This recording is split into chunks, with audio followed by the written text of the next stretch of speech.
নামাজি দিনদার তাদেরকে ঘর থেকে বেরিয়ে 1 মাস 2 মাস 3 মাস 15 দিন 20 দিন ঘুম রেখে পরবর্তী কোন একটা স্থান থেকে তাকে গ্রেফতার করা হয়েছে বলে তাকে রিমান্ডে নেওয়া হতো।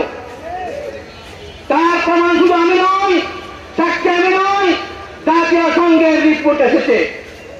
অতএব এইসব জঙ্গি নাটক দিয়ে আটকে রাখা সমস্ত মুসলিম বন্দীদেরকে অনতি বিলম্বে মুক্তি দিতে হবে।